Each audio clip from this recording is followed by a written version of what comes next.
로마 사실은 하나님을 보게 하시고 전하는 자와 노력자에게 모두 은혜를 더하여 주시옵소서. 예수 그리스도의 이름으로 기도합니다. 아멘. 오늘 우리에게 주신 말씀은 로마서 4장 1절부터 5절까지와 13절부터 17절까지입니다. 저와 여러분이 한 절씩 기록하시고 마지막 절을 함께 읽겠습니다. 제가 먼저 읽겠습니다. 그런즉 육신으로 우리 조상인 아브라함이 무엇을 얻었다 하리요. 만일 아브라함이 능력으로 의롭다 하심을 받았으면 자랑할 것이 있으려니와 하나님 앞에서는 없느니라. 성경이 무엇을 말하느냐. 아브라함이 하나님을 믿으니 그것이 그에게 의로 여기시니가 되었느니라.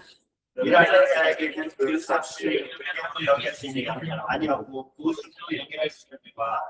이를 아니할지라도 건강하지 아니한 자를 어렵다 하시는 이를 믿는 자에게는 그의 믿음을 의로 여기시나니. 아브라함이나 그 후손에게 세상의 성품자가 되리라고 하신 언약은 율법으로 말미암은 것이 아니고 오직 믿음으로 말미암은 것이니라. 만일 율법된 수반자들이 상속자이면 믿음은 할 것이 되고 약속은 하게 되었느니라. 율법은 진노를 이렇게 하니 율법이 없는 법도 자가 뜻이 내 상속하기 위하여 믿음으로 그냥 그 약속은 그 모든 소리에 있다고 하시리라. 율법의 수반자에게 뿐만 아니라 아브라함의 믿음의 수반자에게도 그러하니 아브라함은 우리 모든 사람의 조상이라.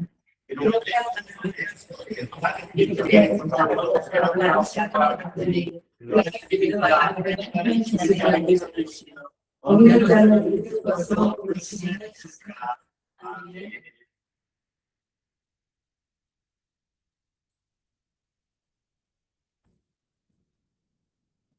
우리는 살아가면서 끊임없이 자신을 증명해야 하는 사회 속에서 살아가고 있습니다.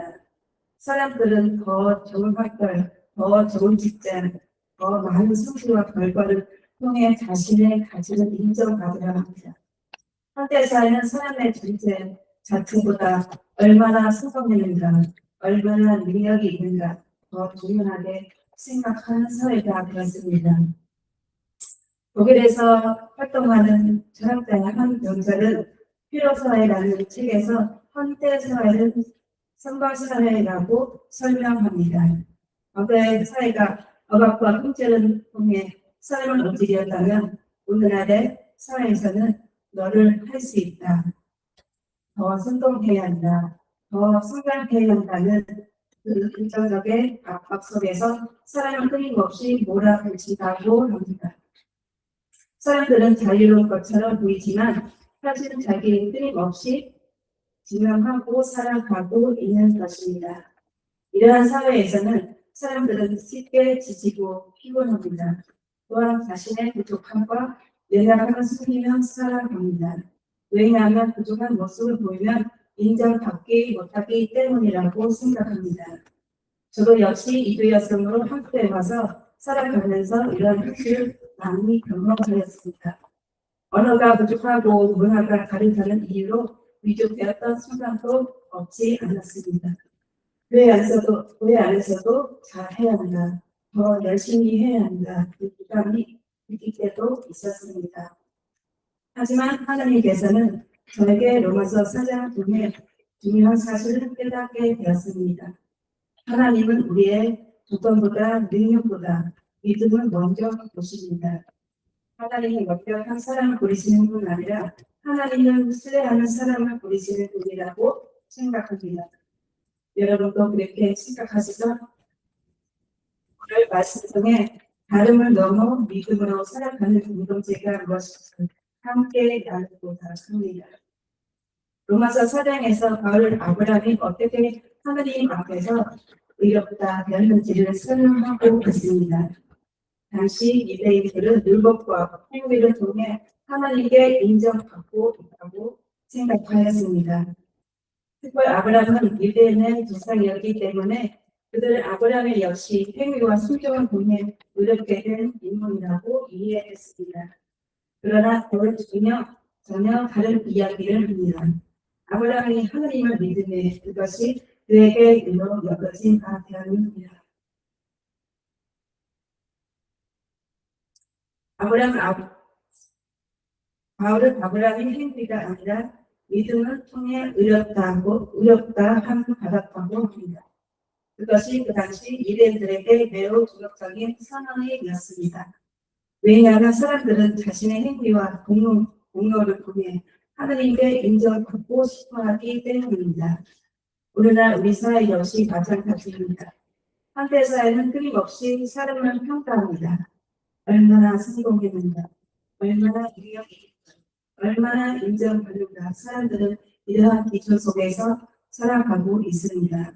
그리고 이러한 문화는 교회에서도 들어오게 됩니다.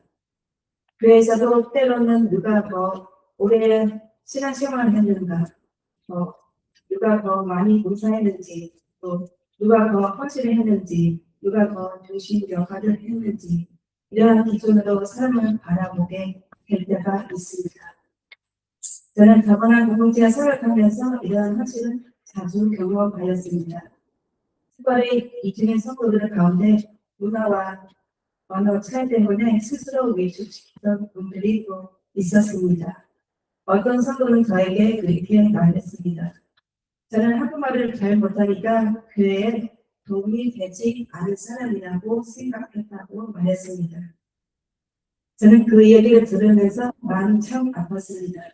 왜냐하면 하나님은 그 사람의 한국어 실력을 보시는 분이 아니기 때문입니다. 하나님은 우리의 조건보다 믿음은 먼저 보십니다. 그러나 우리는 세상의 기준 속에서 살아가보니 자꾸만 자신을 증명하라고 합니다. 그래서 사람들은 피곤합니다. 지칩니다. 그리고 스스로 숨기게 됩니다. 한 병절 철학자 피로사에서는 한때에는 타인에게 자취당하기보다 자기 자신을 자취하라고 말합니다. 더 잘해야 한다. 더 인정받아야 한다. 더 완벽해야 한다. 이러한 압박 속에서 사람들은 점점 더 지쳐갑니다. 그런데 바울은 오늘 본문에서 보며 다른 복음을 말하고 있습니다. 하나님은 행위가 아니라 믿음을 먼저 보십니다. 그것이 바로 로마서 4장의 핵심입니다. 로마서 4장을 기록한 목적은 인간의 구원의 행위가 아니라 하나님의 은혜와 믿음에 근거한다는 사실을 설명하기 위함입니다. 당시 로마 교회는 유대인과 이방인 성도들이 함께 존재하는 공동체였습니다. 그러나 그 안에서 갈등이 있었습니다. 유대인들은 율법과 전통을 중요하게 생각하였고 이방인 성도들은 완전한 공동체의 구성원으로 받아들이는데 어려움이 있었습니다. 바울은 이러한 상황 속에서 아브라함의 이야기를 보면 중요한 메시지를 전합니다. 아브라함이 율법 전에 이미 믿음으로 의롭다 받았다는 것입니다. 즉 하나님의 공동체, 행위 중심이 아니라 믿음 중심 공동체라는 것입니다. 저는 이 말씀 준비하면서 제 자신의 삶을 많이 돌아보게 되었습니다. 한국에 와서 살아가는 동안 저도 역시 끊임없이 인정받아야 한다. 또 부담도 마치 만났습니다. 더 잘해야 하고, 더 열심히 해야 하고, 실수하면 안 되고, 부족하면 안 된다. 그 생각 속에서 살아갈 때도 어렵습니다. 특별히 이주 여정으로 살아가다 보면 언어와 문화 차이 속에서 자신도 모르게 위축될 때도 있었습니다. 나는 아직 부족하다. 나는 한국 사람들처럼 잘하지 못한다. 그리고 나는 도움이 되는 사람이 되어야 한다. 이런 생각을 마음속에 자리 잡게 됐습니다. 그런데 하나님께서 저에게 계속해서 말씀하셨습니다. 내가 너를 사랑하는 이유는 네 능력이 아니라 믿음 때문이다. 하나님께서는 언어가 완벽한 사람만 사용하시는 분이 아니었습니다. 하나님께서는 능력이 뛰어난 사람만 부르시는 분 아니었습니다. 오히려 하나님은 연약한 사람들을 통해 공동체를 세워가고 계셨습니다. 어떤 성도는 한국과는 서로지만 누구보다 따뜻하게 삶을 섬겼습니다. 어떤 성도는 가진 것은 많지 않았지만 공동체를 위해 자신의 음식을 나눴습니다. 그런 모습 보면서 저는 하나님 나라 공동체는 능력 공동체가 아니라 은혜의 공동체라는 사실을 깨닫게 되었습니다. 바울은 그 사실을 말하고 있습니다. 그렇다면 오늘 우리 본문에서 통해 우리는 어떻게 삶을 살아야 할까요? 우리는 자기 의를 내려놓고 하나님의 은혜로 의지해야 합니다. 현대사회는 우리에게 끊임없이 자신을 증명하라고 말합니다. 하지만 신앙은 자신을 증명하는 삶은 아니라 하나님의 신뢰하는 삶입니다. 그래서 완전한 사랑이 아니었습니다. 두려움도 있었고 실패도 있었습니다. 그러나 하나님은 그 믿음을 의로 여기 있었습니다. 우리 역시 완벽하기 때문에 사랑하는 것이 아닙니다. 하나님께서 먼저 우리를 은혜로 받아주셨기 때문에 사랑받는 것입니다. 교회는 서로 평가하는 공동체가 아니라 서로를 확대하는 공동체가 되어야 합니다.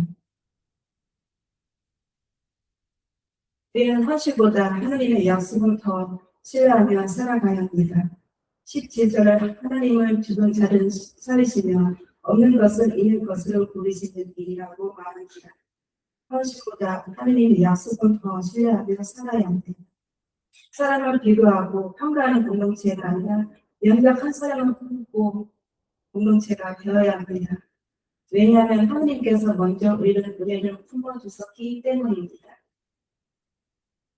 우리 베트남 공동체에서는 한 달에 한 번 베트남 음식을 만들어서 함께 나누는 공동 식사 시간을 가지고 있습니다.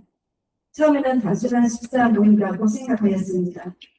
하지만 시간이 지나면서 저는 이것이 단순한 식사가 아니라 하나님 나라를 경험하는 자리라고 깨달았습니다.